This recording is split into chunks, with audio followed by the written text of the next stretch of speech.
Hello, everyone, and welcome to a brand new episode of Last Best Hope for Conversation, your podcast all about Babylon 5. We are at season 4, episode 21, Rising Star. And I am so looking forward to having my two co-hosts share their thoughts on this one. We have Lou Good morning or afternoon or evening, everyone. and Karen. Hello. And as we're recording this is Memorial Day weekend, so we hope everyone is having a wonderful Memorial Day. Or And had yes, by the time and they get this had.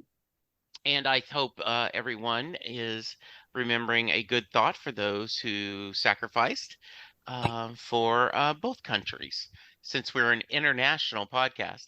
By That's the right. way, there's a little bit of tenseness in the room as Lou's hockey team and my hockey team are in Oh. a 2-1-1 tie in the finals, the quarterfinals of the Stanley Cup tournament. And Yes. so The that's Edmonton going to be fun. Oilers versus the Dallas Stars. Yes. And just the Oilers, a very long established, I think old school hockey team. Or expansion. Yeah. Oh, really? Yeah. Did And not know that. the Dallas Stars are older than the Edmonton Oilers because they used to be the Minnesota North Stars. Yes, they were. Yes. Yeah. Always interesting that hockey is working here in Dallas because it is so hot. Yeah. Yeah. Yeah. Do we have a team here? A hockey team? No, you I don't used know. to have the Atlanta Flames, but then they moved to Yeah. Okay. Calgary. Yeah, but the ones that I would follow would be the Capitals. Capitals or 'Cause I've- none of the Florida teams, the Panthers or the Lightning. No, No? I lived in DC for a long time. Oh, okay. And they're the only team that I ever went to a game. So Ah, it's pretty I good. see. So It's go so ahead. much fun to watch hockey, by the way. Hmm. Seriously, it Mhm. is probably the most fun I've had at a game is watching Yeah. a hockey. You have to pay attention. It's not like a Oh, yeah. baseball game. Yeah, and Yeah. I also feel like the couple of times I've gone to a hockey game, it is much more fun to watch in person than it is on TV. Though Yeah, much. you can learn to enjoy it on TV. And Yeah. so Sure. Anyway, sorry. Yeah, no, on to it. As I was telling Lou, I'm spending most of my time with the Dallas Mavericks, and as they were in the Western Conference Finals, so they are in the Final Four as well. All right, Rising Star originally aired October 20th, 1997. This was supposed to be the penultimate episode of the series. This was written to be to set everything up, and then Sleeping in Light, the next episode, would have wrapped the series up. I always think it's interesting, and it's a good thing to think about that perspective. He only had to change one line once he knew they were coming back to season 5, and that is the Susan line. That originally that line was going to be she was debating on whether to take command of Babylon 5 or the command of the spaceship, the unit they were going to send out to deep exploration. And so he had to change that she was taking that because he knew she wasn't coming back to 5. So, Karen, with that understood, what did you think of this one? Super busy. I can see resolutions in some places and things that I'm wondering about in others, but overall, I thought it was a good episode. Wally directed this episode. I couldn't believe it. Yeah. And poor Marcus. Poor Marcus. And it also has what I've come now to realize is a goofy Babylon 5 trademark. Like that scene when the troops rush the room where the kidnappers are, and the guys come down rappelling from the ceiling. From where? From where? No, Right. I just had to laugh out loud when I saw that.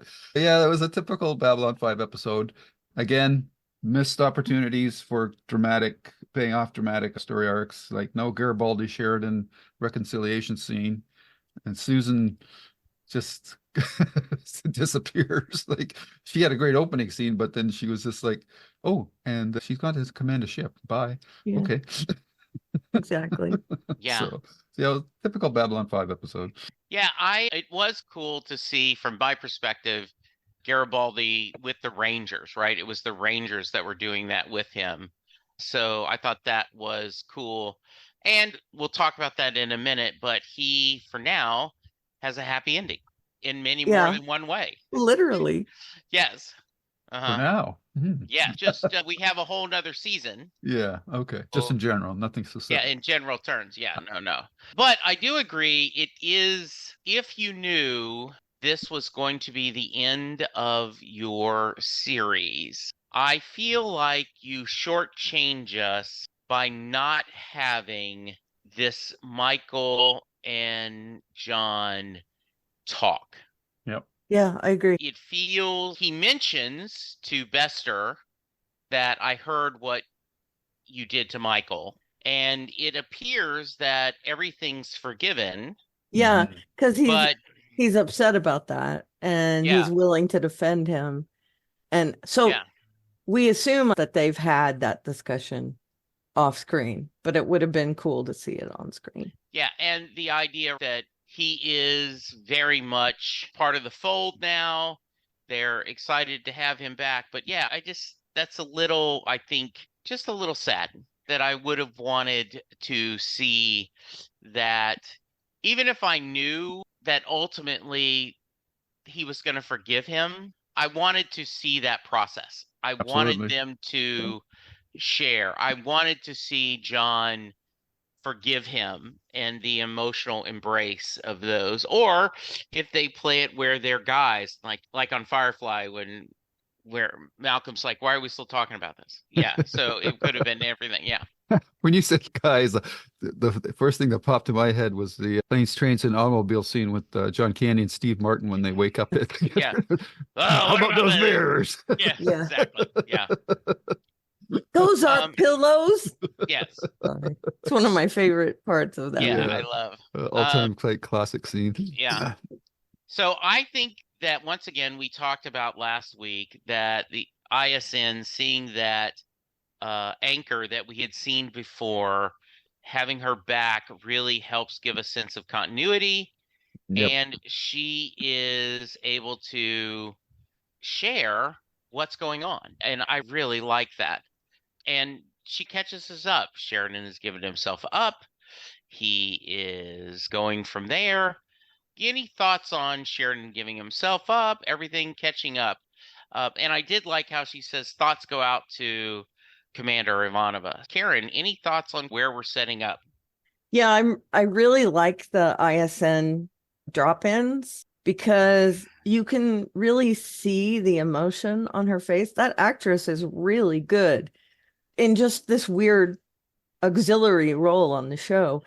You can tell how happy she is that things are resolving, that maybe Earth is going to be in a better place.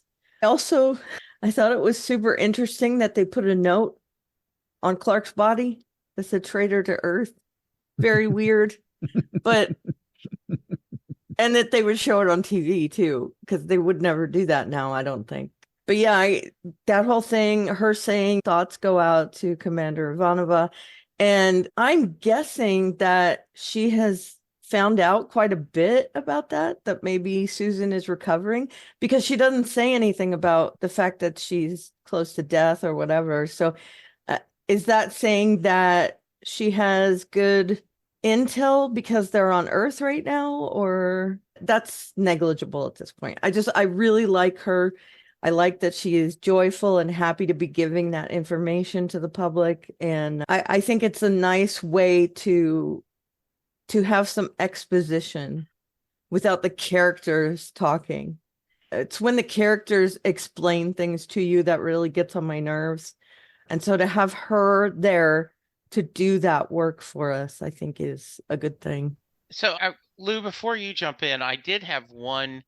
I did not go back seeing this, but it feels like when they broke into Clark's office, they said, move the body out of here. I thought I heard that dialogue, but now then they're like, the body remained. But yeah, it was kind of traitor to Earth, right? And then the guy showing that, it reminded me a little bit of the footage after the JFK assassination, right? Where they're showing the rifle hmm and all that, where, you know, and it's often talked about nowadays, no way someone would be there where a Nope. prisoner was being transferred, Nope. which shows that, no, I'm sorry. Uh-oh. Yeah, as my favorite joke, one of my favorite jokes is conspiracist goes to heaven. God tells them, yeah, JFK was killed by Oswald. It was just one person alone. And the conspiracist looks at the other guy like, man, this thing goes even bigger than we thought. Yeah, Can't change people's minds, right? that's right. Exactly. Yes. All right. So, Lou, thoughts of us, our ISN, and us mocking the president? Yeah, I don't really have much to add or anything really to add to what Karen said about the ISN reporter. I thought she did a good job, and she grounded it in a way that kind of covered it for the whole cast, I think. So that was a wise decision, story-wise, to do that. As to the president's segment, I just think in this day and age of fake news, and you made the joke about the conspiracy theorists and that, I'm just wondering how many people are saying, "Oh, this is fake. He's not Right? really dead, or did he really commit suicide, or was he executed, or something like that?" So that it's an interesting time capsule of where we are socially. If you saw this back in the 90s when it originally aired, I'm sure it played quite well, but now you look at it and go, yeah, but is it really real kind of thing? Right. So it's an interesting comment on today's age, I think, when you look at that scene. All right, so Sheridan turns himself in, which I think is the right thing to do. And we get, I think, one of the best supporting actors is Beta Pozniak, President Susanna Luchenko. I think she's really good in this role, and I do not know if she came back ever, but I thought she was really good as the president, just enough tongue in cheek, frustrated with him. She had a really sense of, I think, an air of that she is a politician, that she is someone who is in charge. Lou, what do you, and then her discussion, which is where our little tidbit last week from someone's email, right, about whether I should shoot you or give you a kiss you on the cheek and then shoot you or whatever come from. So your thoughts on that's discussion of where she lays things out with John of what she wants him to do. Yeah, I thought the actor did a pretty good job. She came off as a cross between, I don't know, Margaret Thatcher and one of any Russian leader, I guess you could say. So I thought she did a good job from that perspective, with the image that she projected of herself.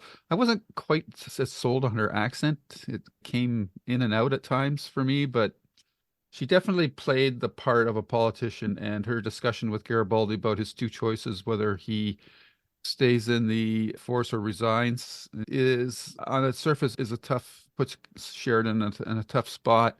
But knowing Sheridan, I expected that he thought that was going to happen anyhow. So I don't think he was really too shocked by it. Whether the viewers were shocked by it, at the time, I don't know. I was expecting something along those lines of what she offered him anyhow. So I thought it made sense, both from a story arc for Sheridan and as well as for the particular situation on Earth, as to how a situation like what what Sheridan did would be handled. I thought overall it played out exactly as how I thought it would. A ironic note is in Lurker's Guide, JMS talks about that and says that people have talked about her accent, and Mm. he shook his head. That was her, that she was born, he said Russia, but they corrected it. She was born in Poland, Yeah, and she that was sounded not, Polish. and that was her actual voice. She Yeah, did not, she was not, that was her natural speaking voice. That was not her accent. yeah. She was not trying to do an accent. Yeah. That's interesting because it's the same thing, like where people expect German and Dutch to sound the same, but they don't Hmm. really. But it's just because Yeah. the countries are so close to each other, and I think that's the same Right. issue with Yeah. Poland and Russia. Yeah. Can we maybe think that in the future there's quite a bit of debate about what the population of the United States will look like in 10 Yeah. years, race-wise? So I wonder if it's just that the Earth is more homogenized, which Right. makes her sound a little different. That's just my Yeah, thought. it's a Again, possibility for sure. It's Yeah. but pulling my we're thoughts into it. viewing it through the lens of Right. current. Yeah. So Yeah. yeah. So how about you, Karen? Thoughts on, were you surprised at where they gave John the choice? No, Yeah. I think her name is Beta Pozniak Luchenko. I think she was between a rock and a hard place, and she admits that she has to go along with the law, but she agrees that he was on the correct side, that he did the right thing. But she has to do it in a way that it appeases what people are going to criticize her for. So go ahead. No, I was just going to say, she goes, the bitch of the thing is you probably did the right thing. You just Right. did it the wrong way. But Yeah. I don't know of any other way he could have done it. And when she was talking about, look, we were trying to figure out how to do this. And yeah, so I thought that was interesting. Yeah. But he didn't know that. He had Right. no contact with the earth. He didn't Right. know how entrenched that side of things was. He didn't know whether there were any allies there. So I think personally, he did what he thought was right. And he also understood that she had to follow the rule of the law. Yeah. And whether he knew it or not, he realized that something bigger was on the horizon for him. And so he wasn't too terribly worried about where he was going to end up. Yeah, and let's get to that, where I think it was very odd timing that at this ceremony they announced this, that it doesn't seem like these two things don't go together. That seems very odd timing, and I guess it's because, once again, this is our next to last episode and we got to get this crap in. But it definitely appears to me he knew the fix was in.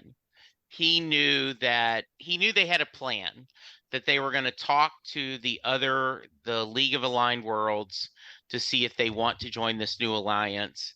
And if they did, great. He knew he was going to be president. If they don't, as he said, that's okay. And Yeah, he knew that Delenn was there at Earth, right? Yeah, right. So he got the intel that Delenn was trying to get something done, and he realized if it isn't announced at this hearing, Yeah. where we can try to get the Earth people on our side, then we'll do it then.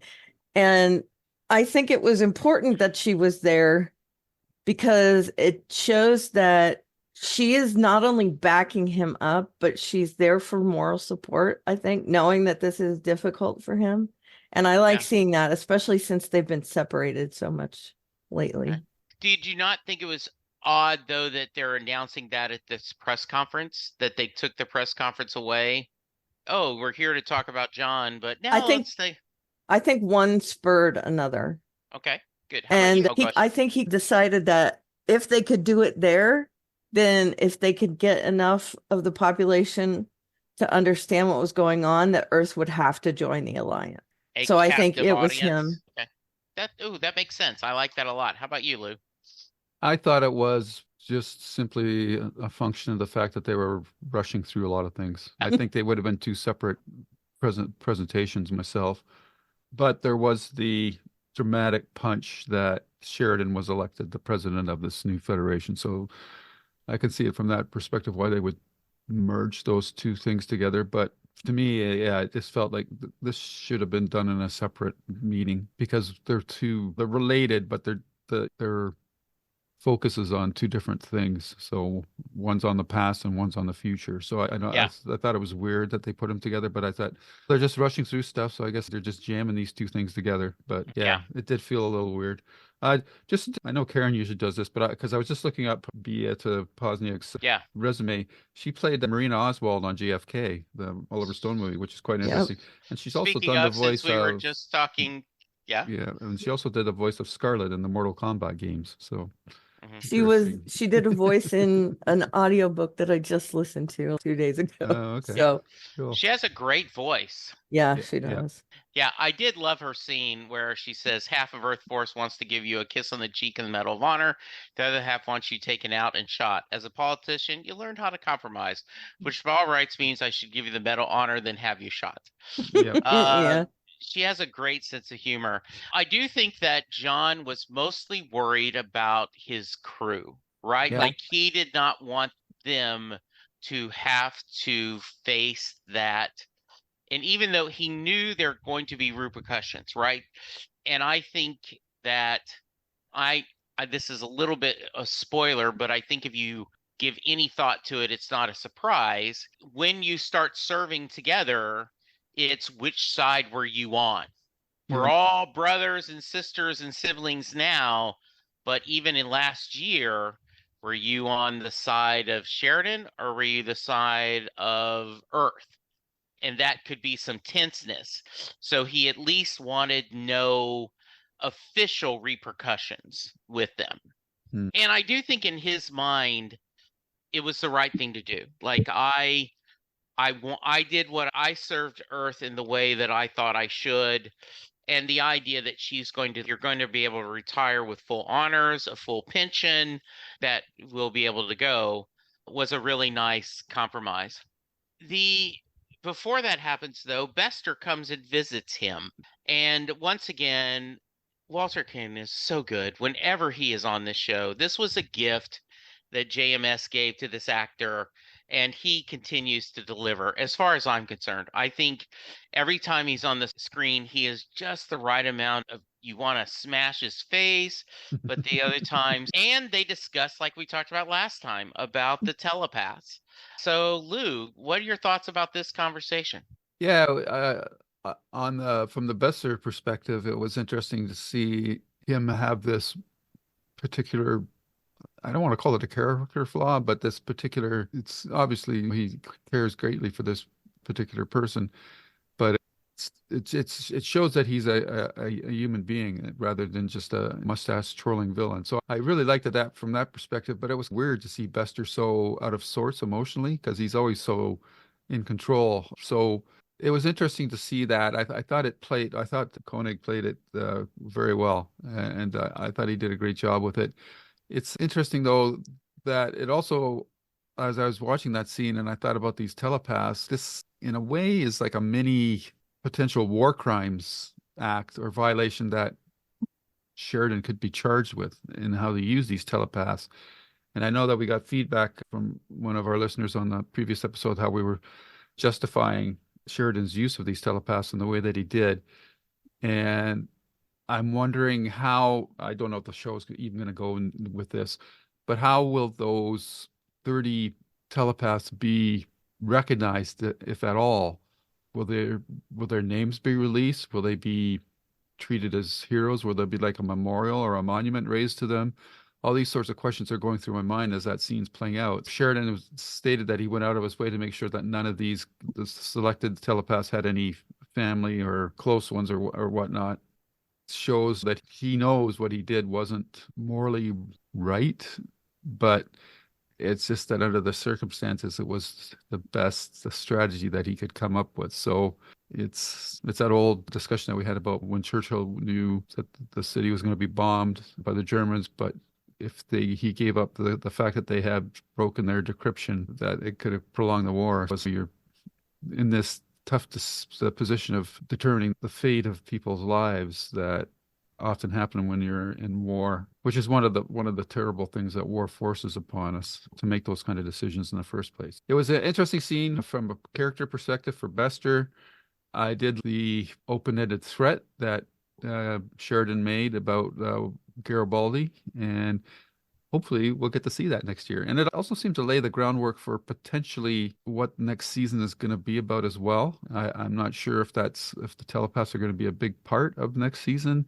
And I think later on, was it Delenn? She's reciting all the things that happened after this, and I'm thinking, okay, so there's a lot of potential plot lines that they could follow next season based on what she just said. So it'll be interesting to see where this all goes. And she mentions the telepath war is one of the things she Yeah. says. She says the Draki war. And yeah, so I think that was, and Sheridan said, I think you're planning not right away, but sooner or later that you're going to do this. Yeah, I think it was really interesting to see. I would think that each of those telepaths would be given whatever the Medal of Honor or whatever is for this thing that, for duty above and beyond, because they, as they talked about last time, they're children of Earth too, and they are Mhm. trying to do this. Karen, how about you? Yeah, I think Walter Koenig as Bester is like the definition of chewing scenery. Yeah. He is so great in that scene because he is menacing. He is the Bester we all know until he starts talking about Carolyn. And then it's his clay feet start to show. We see that weakness of his. Mhm. And when John is telling him, yes, I made sure that none of the people had families. They had no one to come back to. And Bester says she didn't have anyone and except me, he says.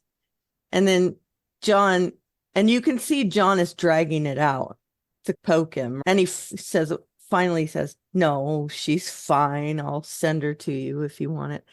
But you can tell that John is not happy with Besser. That's putting it mildly. And like Lou said, I can see what's coming down the pike a little bit with that. And I was hoping that this would come up, the whole Psycor thing, because we've gotten quite a buildup to that. There's been some Easter eggs placed here and there that might lead to a comeuppance for him. And we got the kind of Hitler-ish comparison to Clark, but I think that there's more of that in Bester, to be honest, because he thinks that there's a group of people that aren't as good as his people, that they have flaws, they don't deserve to be in power. And I can't wait to see what comes of that. And I'm crossing my fingers. I don't know. But Walter Koenig is amazing as Bester, I think. And that scene between the two of them, we had a lot of character beats in this episode. And I think that scene is a great example of how the characters interact with each other. And we've been building up to this show of force and then John coming back at him. And I hope that gets even bigger in the next season. Yeah, I think one of the things that I really like on this is that we get the payoff because we have had 4 seasons of multiple episodes where Bester has come, and sometimes he's won, sometimes he's lost, but he has been a constant thorn in their side. And to have John going and God help you when Garibaldi gets ahead of you, gets to you. So yeah, I think that was really well done, and John did stretch it out, right? He Yeah. knew what he was concerned about, and He's he could have. torturing Bester. Yes, Yeah. So yeah, I love that. And not only that, but then he throws in the Garibaldi thing yeah, and he's made it clear that he's on Garibaldi's side. And I yeah, think that really is a show of power in a very subtle way yeah. towards Bester. So we mentioned already Susan's excellent dialogue and her kind of monologue that I think she really hit it out of the park and was, I think, just absolutely a very emotional, letting herself go and showing hers and talking to Franklin was really well done. I guess if you wanted maybe a little melodramatic, but I thought she played it the right way. And all love is unrequited, right? This feeling of he was safe and all he wanted me is to just acknowledge him, and I didn't because of my past relationships. I thought that was a really powerful scene, and as we get into season 5, there is storylines that they had to adjust, and as we discuss them, I will mention when I do that this was supposed to be Susan's storyline. Instead, it goes to someone else. I'll stay with you, Karen. Thoughts on Susan's, her final, and she gets promoted to captain? She gets, every time her commander leaves, their gift is they give her, she went from lieutenant commander to commander, now then commander to captain, each time her commanding officer leaves. What do you think about? And this is the last we see of Susan till the final episode, which is Sleeping in Light. So go ahead, Karen.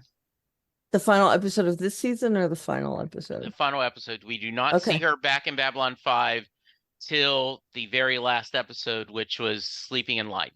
Okay. I think that she gets it. She knows why she was promoted, but she can't feel any way but devastated at the moment. And yet, I feel like every time this happens to her, something bad also happens. And it was negligible the last time, is that John put her in charge of all the non-aligned worlds and everything in the council, and like being a diplomat, which was horrible news to her, right? She didn't want to have that job. And now she feels like she's getting rewarded because Marcus sacrificed his life for her. So it's something that she didn't want. She was okay with dying. And she's so torn apart by this that I don't think she's taking any enjoyment from being promoted. I can understand her wanting to leave because it's painful to be around where she can see echoes of Marcus everywhere she looks. I thought it was really cool that she actually did say she loved him and she knew he loved her, and boff. Come on. Couldn't think of a better word than that. Marcus's word. I'm glad she at least acknowledged that maybe they should have slept together. But yeah, that scene between her and Franklin was heart-wrenching. And I think she played it very well. That yes, she would be devastated by this. She would not want this to have happened. And the way she explains how she was essentially she was dead. She was going towards the light and all this, and then she hears Marcus, and when she wakes up and sees him there beside her, it's almost tear-jerking. It's just very sad to see her like that. All right. Lou? Yeah, it was especially heartbreaking in that she was aware of what Marcus was doing, but she was not able to physically act to prevent him from completing what he was doing. So that was heartbreaking as well.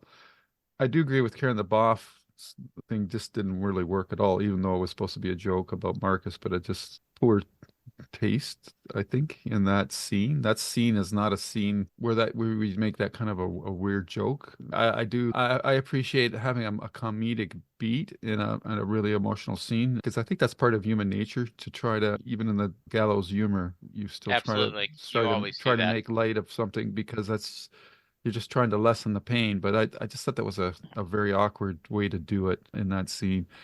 And yeah, I imagine from a acting perspective, like she was already going at it, like when Franklin walked in. So that that must have been a very difficult scene for her to maintain that level of emotional distress, especially if they had to do like multiple takes of it. So that must have been very exhausting for her. But I thought she did it quite well, especially for a character who's been so bottled up for her run on the series. For her to leave, really, that to me, that was her last scene. That other scene is just like I don't even know why they bothered, to be honest. They could have just said that without even showing her. So it was a strong exit scene for her from the series. And I guess the only thing I would have changed is I would have had her right beside his body as opposed to looking through a glass. I don't know why they staged it that way, but that's just me. I think it would have been better for her if she had been holding his hand or something. I don't know. Yeah. It was just weird that she was outside looking in. But maybe that's a symbol too. Maybe I don't know. Maybe it's a barrier. She has this barrier to letting people in, even in death. So that was, yeah. And it just, I understand the behind the scenes issues that caused this to be the film the way it was. But again, we don't get those scenes with her saying goodbye to the rest of the cast. Yeah. It just really bums me out that Babylon 5 doesn't get around to those scenes. In Yeah. Susan's case, you can understand it was behind the scenes stuff. But with Sheridan Garibaldi, I don't know why there wasn't Yeah. that scene. That was just really Yeah. weird to me, beyond the fact that they were rushing through so much story. Yeah. But yeah, this last there's been a lot of chances to have some nice closing of circles, and they've just glossed over them in every instance, which is disappointing. Yeah.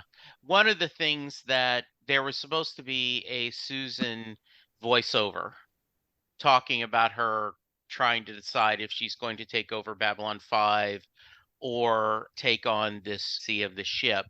And that was supposed to be that they filmed that scene, and it was going to be her a voiceover talking about what she's trying to decide what to do. And so that's why that scene is there, just to answer that question. Doesn't mean it didn't work or not, but that was the reason why. Mm. All right. I do think that they're definitely putting, and I'm going to ask you guys, we get Delenn and Lanier and him talking about he wishes Marcus was there. And he shares that Susan makes the comment, all love is unrequited. And Delenn corrects him. What did you think of that little scene, Karen? You can tell Lanier is speaking from experience because he definitely has feelings for Delenn. I think he realized early on that nothing was ever going to come of it. And he's resigned to the fact, and he still has a love, but I think it's more of a mentor-mentee type of love. And I think he can see that she is perfect with John. So there's that where you can see that a bit of sadness, like a bittersweet thing with between him and Delenn. I love when they have talks together about what's going on and some theoretical pondering as well. I'm not sure how Lanier feels about what happened with Marcus and Susan. I think that if it were me in Lanier's place, I would have a tiny bit of resentment towards Susan for having that effect on Marcus, although it would be misplaced, obviously, because it was Marcus's choice. But I can see where he and Delenn are sad about what happened, but they also understand that it's in Marcus's nature to have done that. And I do think that they're happy that Susan is alive and with them, even though she won't be with them. But you know what I'm saying. I love their relationship very much, how supportive he is of her, and just that it's not hero worship because he understands that she has faults, but he's there for her whenever he needs her. And that conversation just showed that kind of thing Right, in a Lou? very subtle way. Yeah, Lou? My first thought was, how did he know that Susan said that? But I understand what they're going for. I read that scene differently than Karen. I think he was totally in love with Delenn. And I think he was, the irony of Delenn saying that was that she was oblivious to the fact that Lanier was, in fact, in love with her, and which is what Susan was going through with Marcus, whether it was through willful ignorance or just natural obliviousness. And so I thought it was quite an ironic scene for Delenn to make that statement when she doesn't seem to have a clue that Delennier is deeply in love with her. And I think that it was probably the best bit of subtle writing that the show's done in a long time. I really like the scene from that perspective. And I thought if you just think back on what Lanier's done for Delenn through the series, it's quite obvious that it's more than a student-master relationship in his head, anyhow. But Delenn doesn't see it that way. She thinks of him as a mother does a child. It was a very ironic and bittersweet scene, and I thought it was probably the best scene in the episode. Nice. Okay. Or maybe I'm just a romantic. No, yeah, I'm trying to make sure I remain. JMS Alrighty. says that Marcus was a martyr waiting to happen, and that is he felt that it was an interesting character story. And I do think there is that sadness, that regret that Susan played very well. And Lanier looking at this, and I agree with you. I think he is in love with Delenn and knows it can't happen, but it's still, I think he can't. He's trying to take that energy and put it in a different way. We'll see how that works out. Two stories left to talk about. We already talked a little about Garibaldi, the Rangers falling from the ceiling. He rescues Lise, and it ends with them in bed together. They're married. He gets a happily ever after. They're married? Any thoughts on? Yeah. Yes, yeah. Oh. He says, if this keeps up, they're going to think I just married you for your money. Oh, And okay. she I thought says, that was just well, a joke. But okay. No, and he said there, she goes, no, I will tell them the other reason why. And then I assume they do Bao Kukjao. Yeah. Yeah. Glad those two crazy kids get back together finally. Their timing kind of works. I'll be honest, I was happy to see that Michael, because there is so much unhappy love going there, to have him end up refinding the love of his life and getting together was good to see. She now owns one of the biggest companies at Mars. Mars is going to be free. Curious what he's going to go happen with him. So, Lou, as Mm. our resident Garibaldi fan, what are your thoughts? I have to admit, I didn't catch the fact that they were really, truly married. So that puts a different spin on where I think they're gonna go with his character next season. It would be awfully odd to be married and for him to go to B5 and for her to stay on Mars. That doesn't seem logical and not good for the marriage. Is she gonna come with him if he goes back to Babylon 5? Or is he gonna stay on Mars? I can't see the show working in that way if that's how they're gonna do it next season. Zach will be happy though if he does, because that means you'll get to stay as head of security. Poor Zach, haven't seen him. He just disappeared into the ether. So yeah, that's interesting. I'm not sure how. I'm still processing where that's going to go next season. I do have to say that that scene more than any to me struck me as this could be the series finale episode, and I'd be pretty happy with where the show was at this point. So that's interesting as well. Yeah, so this one really made it feel like this was the end of the series to me. Obviously, that's not true. Before you say something, Karen, I wanted to share in once again JMS speaks on the Lurker's Guide, and this is a quote. If this had been it, I would have walked away with a great big smile and a full heart. It doesn't end the story as people keep saying, oh, the arc is being finished in year 4. It provides a sense of resolution, which is different altogether and leaves plenty of room for other planned stuff. And it is slightly spoilerish, but I'm just going to do end of life, the Sleeping in Life is 20 years from this point. The final episode is 20 years. And so the idea you would end here and then you would 20 years later come back and that would be the final episode. So 20 years, eh? yeah, which End of life, eh? is that isn't that a Yeah, significant number? it is, right? Yeah. Yeah. It's very much like the books I read, where there's an epilogue after the happy ever after, and it's them watching their kids. Or I do appreciate that. I also would have been pretty happy with where this was if it had ended.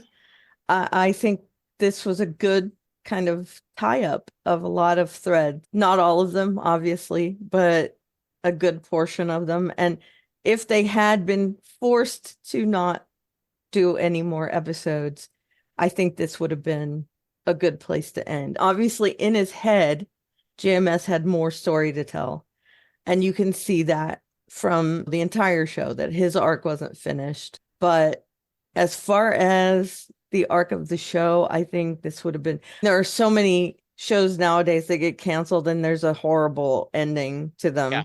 So I do that this was a very rounded episode. Yeah, someone asks him, and we go, this is real time for this series. Everything wrapped up now. What's left to do in season 5?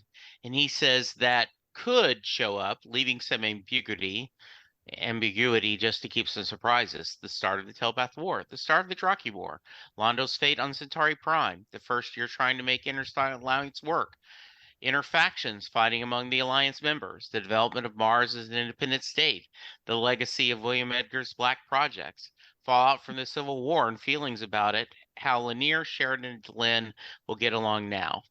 How's that, just for starters? Exactly, your both points, right? Is you've got it, but there's left some things. All right. I am very curious how you both are feeling, and I'm going to start with you again, Lou, about Londo and Jakar's relationship. That's the other thing I forgot to mention. Yeah. Londo is making fun of him. I'm never I'm always, oh, that isn't what I heard. Of course, maybe 2 minutes is a long time for an Arn. This kind of back and forth, and Londo telling Lanier, we have had a very strange relationship. I find that I'm liking it. And we find out Londo will be emperor. And at the end, we get Jakar and Londo kind of sharing a post-wedding drink, and Jakar eating the raw rice that they throw. Anything you want to talk about this? And of course, Jakar being creepy and putting his eye where he could Yeah. see a little bit of Sheridan, John and Delenn intimacy. Lou. Yeah, as Karen's fond of saying, the whole Jakar Londo, like I like the two actors and I think they play well off of each other. But what the show's built up between them over this past season, I just didn't buy the fact that they were so chummy buddy in this episode. It was just like, whoa, this is like a complete 180 from where they were even in the previous episode when they signed that peace treaty and Jakar would barely talk to Londo. So for them to be so chummy, I just found really jarring. Putting that aside, as much as I can, I do think that they both had a great screen presence playing off of each other, and I thought that their scenes together were. I think the show's definitely much better when they're in an episode as if they're not in an episode. Okay. Yeah, once again, I think that if we had more time, that would have been interesting to see this, how they're slowly thawing out. And I did love Londo laughing. Oh, I've never been where history. It just the air is just kind of when he hears that they're going to start this alliance, and you're quite mad. How about you, Karen? Yeah, I love that Jakar is so incredibly sarcastic that the Narn we've seen are incredibly fatalistic because Yeah, of how they've been treated over the course of centuries by the Centauri. And this kind of shows with him. And when he talks to Londo about when he gets the paper from Delenn and he reads it, and he doesn't think that it can happen. And he is so sarcastic about it. It's almost like Londo is optimistic about what's going to happen. And I agree with Lou, to see them like this is a little jarring. I do think that there is a truce between them because of what they've had to do to help Earth and to avert this huge war that was coming. And the fact that Londo did help save him. Again, that's me suspending disbelief. Is that the sure. but again, those two actors together are comedy gold, I think. And with Jakar eating the rice, it's not cooked rice, it's Yes. hard Yeah. rice. And I think that we've seen him eating things with exoskeletons before. So crispy rice is definitely right up his alley. Yeah. And then Londo berating him for it is funny too. I really like those two actors together a lot. And if that's what comes out of all this, that they are talking more, then I'm okay with it. I just love them together. Yeah, it's very nice. Okay, so here's what I'd like us to do. I want us to give our episode ratings, and then next week's episode had to be written because he needed another episode to finish the season. And it is a very odd episode. I will tell that. I like it a lot, but it feels not as much of the storyline. Just warn that. So what I'd like to do is give you ratings, and then I have our fourth season predictions that I want to go over after that. Lou. Wow, I remember that like it was yesterday. Yes, Lou, what's your rating? Ooh, this is tough. Oddly enough, I'm gonna give this a good rating, a higher rating than probably my discussion would lead you to believe, because I just think that so many elements were brought together. Even though it was rushed, I still think it was for the most part well done, except for the stormtroopers coming through the ceiling bit. I don't think I'll ever forget that. So I'm gonna say 9.5 Wally Worlds. Nice. Okay. Karen? I'm gonna give it the same 9.5. Porky Pig entrance lines. Good. Where did he get that? Why would he play Porky Pig when he goes into the room? He likes Bugs I Bunny mean, cartoons. He does I love know, that. but Yeah. okay, we're gonna go in and ambush them, but first let me find a recording of Looney Yeah. Tunes that I can play. Let me do a Google search. Yeah. I'm right with you guys. This is 9.5, and we didn't talk about it, but I'm gonna say Little Opie Cunningham dads. 9.5. The We great forgot that Rance scene Howard. altogether. Yeah, and I thought he is so good. And a little funny story, JMS had written the film Changeling, and Ron Howard was supposed to have directed it, and ended up being Clint Eastwood directed it instead, but Ron Howard's production company did it. But when he met Ron Howard, Ron was, no, I know who you are. Anyone who gives my dad a job, I remember. Oh, So, that's nice. which was nice, yeah. And Rance Howard is this, obviously, he is the father of the Howard brothers and a great character actor on his own. But yeah, so You can yeah, see how affable he is, though, yeah, because that scene looked so easy. yeah, I loved it. And we get to hear that his mother's safe and all yeah. that. So, They yeah, never great found scene. her. And then you're going to be my daughter-in-law. Welcome to the Right. family. And like president, I know it's another long story, right? So Yeah, yeah. so good. All right. And by the way, the P5 rating was 8.90. So we actually are a little bit higher than the average viewer. That's All right. weird. Yes. Mhm. You guys had asked who is doing the narration, and it ended up being a collection, which I thought Everyone. was interesting. Yes. So we were all right, Yeah. Karen had essentially. said Jakar. Lou had said Londo. We wanted to know what is happening with Earth, the president, Shadow War update. We got all that, correct? Yep. Mm-hmm. Would we find out more about Psycor? Do you think that happened? Kinda. Kind of. Yeah, I think.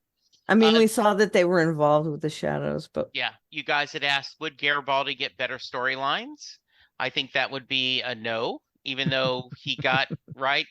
He did. We got through everything, but I think if I don't want to answer y'all's, but I think Uh, from my perspective, that isn't what we wanted. Yeah, we got a better storyline for him, like the whole mind control thing, but it Yeah, was the problem is it was in isolation from the rest of the cast. yeah. Okay. yeah, and we didn't see a lot of it either. It was very sparingly used. You guys So wondered if yes, but yeah. yeah, You guys wonder if we'd see Garibaldi's ex again, and we did multiple times, right? big Mhm. time. Yep. Yeah. Was Garibaldi a plant? And No, we did uh, find out, but yeah, no. yeah. Does Garibaldi start drinking again? And is he an outcast? And the answer is no, not drinking, but yes, he was an outcast, right? Yep. Yeah. Sheridan and Delenn, does their romance continue? Yes. That's definitely yep. Did Susan get a storyline? Did she keep putting up more walls? Did she lean on Marcus? Was there a Marcus and Susan storyline? Yes. And Yes, yes. Uh-huh. Londo's promotion, spending time on Satari Prime. That was definitely, and we get the Emperor being killed, which is this season. Believe it or not. Like yeah, it that's feels like, crazy. yeah, yeah. Jakar storyline. And I think Jakar had a good storyline this season, right? Yeah, I Good. agree. Yeah. I But it think seems like his, so long ago again. yeah, I Doesn't know. it? Just think about we're doing this once a week. Yeah, Uh, storyline was so compelling, I yeah, think. yeah, It really was. yeah. Are we going to see more of Zach? I think we did. No, not recently. You guys wondered when Sheridan would be back. You said, and he ended up coming back in the third episode. You asked, will Londo be Emperor before the end of the season? Kind Not of. quite. Yeah. So this is what I think is interesting. Lou speculates in episode 4, season 2, will Jakar become his right-hand man? I don't know if you remember that, Lou, but you had written that down. Hmm. And I don't know how you got that, but if you get the feeling, right, that you could see because of the when John sees the future, and you guys also, will he lose his eye because you saw the eye patch? Yep. Mhm. Yeah. Yep. And you guys both wondered if they would make it back to B5. They did. And Lou did say that Garibaldi will be a sleeper agent, which he was, but for the Psych Corps, not for the good guys. good. All right, so be thinking about it, and next week we'll talk about what you guys think you'll see in 5. Okay? Okay. That's going to be Good. tough. Yeah, it is. Yeah, it Because is. it was Yeah, wrapped up, it's going to be complete speculation for us. exactly. Good. All right. All right. And we did get, because this is the holiday weekend, we're a little low on feedback, but we did get one. Karen. We did. And it is from David, who apologized on Twitter for how long it was. So I am going to try and edit it a little bit as I read it. He said, oh, by the way, hi. Welcome to the actual season finale. We start off with a recap of what happened immediately after the last episode via Jane, and he puts in quotes Jane, the ISN news lady. Personally, I had several issues with that, but it did serve its purpose. We then go to MedLab, where apparently after several hours have passed, someone finally notices the place is trashed and finds Marcus and Ivanova's inner forms. Question, hasn't the tech who found Marcus and Ivanova ever seen a body before? Yeah, they were a little shocked. Also, it seemed to me that the main medical center on the station being offline and several personnel injured would have gotten some interest from possibly CNC or security. Yeah. Franklin arrives on the station where the MedLab technician quickly brings him up to speed. Notice any words she didn't use to describe Marcus? She didn't say dead, right? That is correct. All right, that's interesting. Now, I will admit, in some respects, this is a favorite scene. Ivanova is a total wreck, maybe not so much physically now, but she has to deal with a devastating emotional wound, and she has to face how much her emotional distance has cost her. Franklin is very good here, not as a doctor, but as a friend. Of course, her vulnerability now leads to an awkward moment when she said she should have boffed him. Kudos to the makeup people and Claudia Christian. Absolutely looks and sounds like she's been through hell. Yeah, that's true. We see Londo and Jakar engage in some wordplay about the comparisons of Narn and Centauri biology when they are interrupted by Veer, who explains to Londo that the Centauri regent is very ill and Londo is expected to become emperor. Londo is not exactly overjoyed to hear the news. I believe he once said it just means a new target is up on the shooting range. Veer doesn't understand his mood. I would have thought Veer would have completely understood Londo's feelings. We finally get back to Earth where Sheridan is tensely awaiting a decision. He gets an unwelcome visitor in Bester who pretty much rubs in everything he'd done to Garibaldi and Sheridan before getting to the point of his visit. Did Sheridan use his teepsicle girlfriend in his attack on the EA ships? Sheridan leads him on a little bit before admitting that she was still on Babylon 5.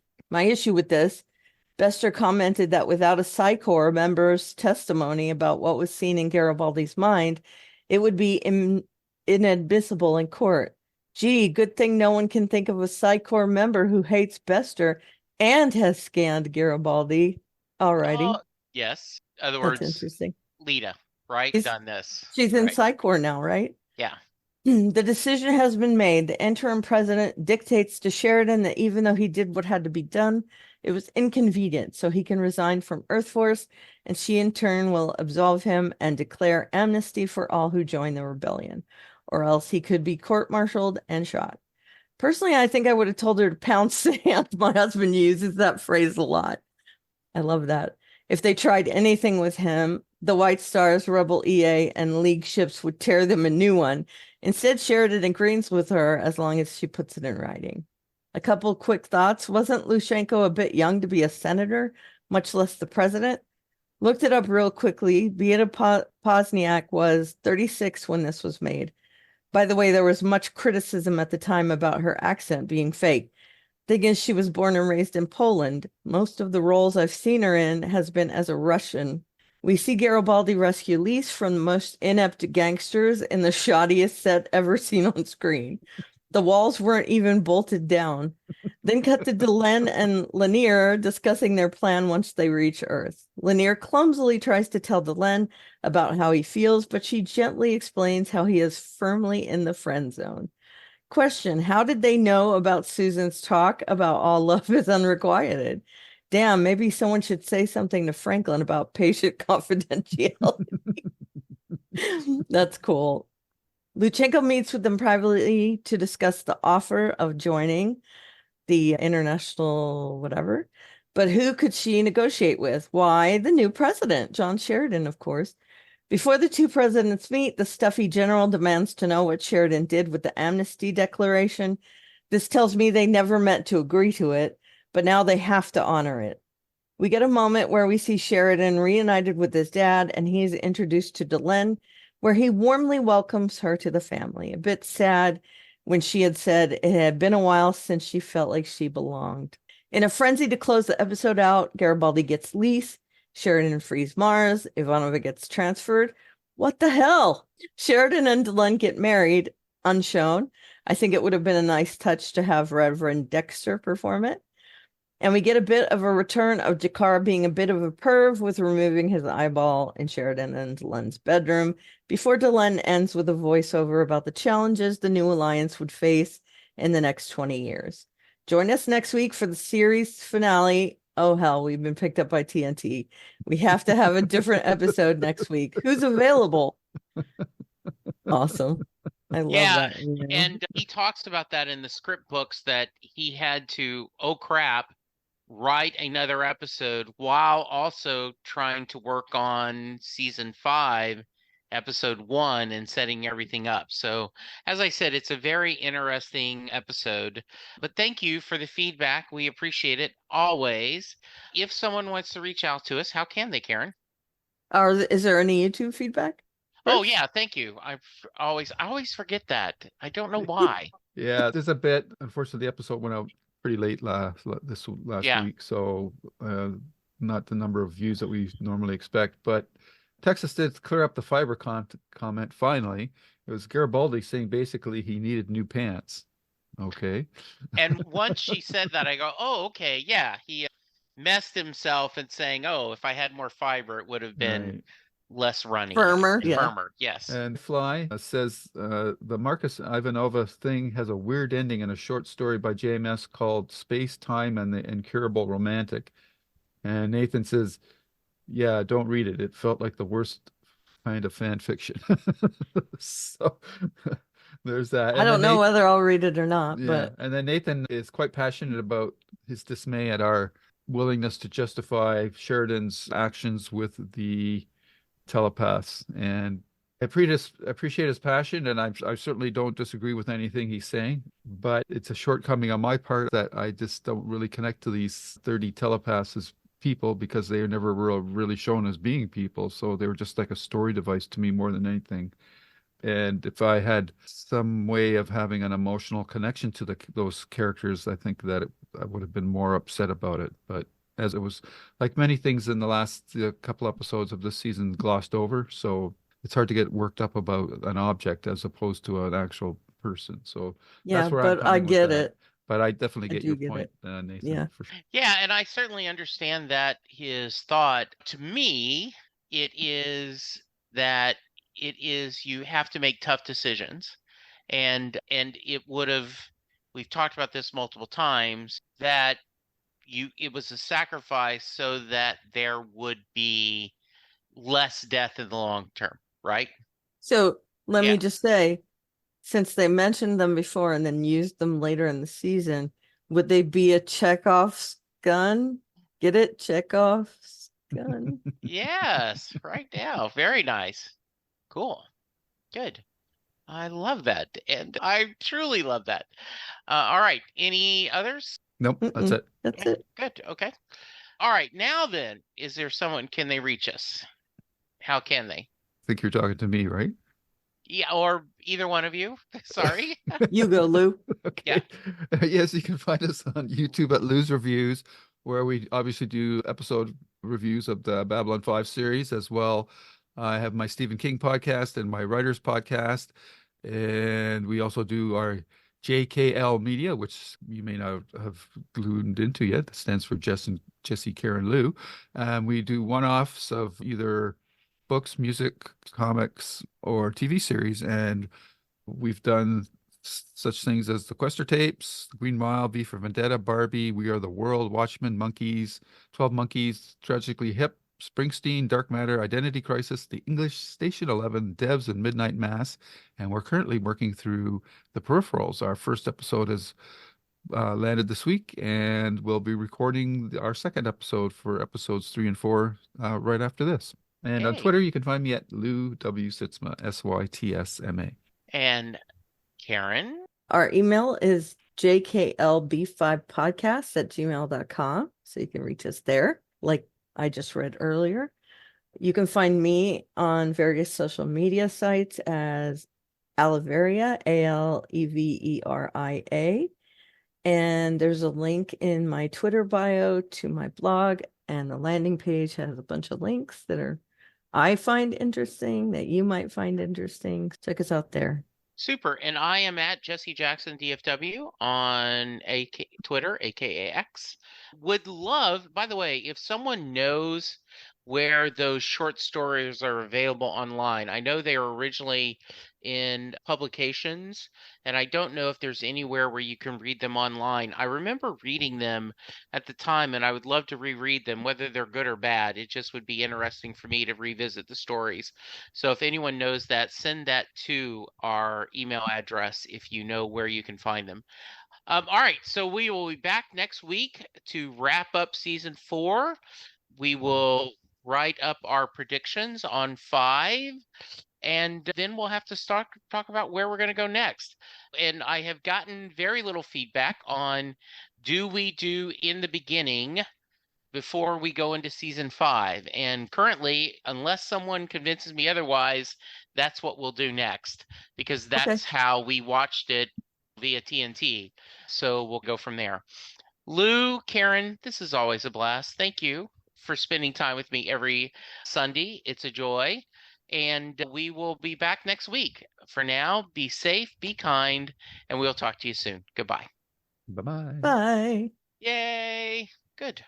And scene.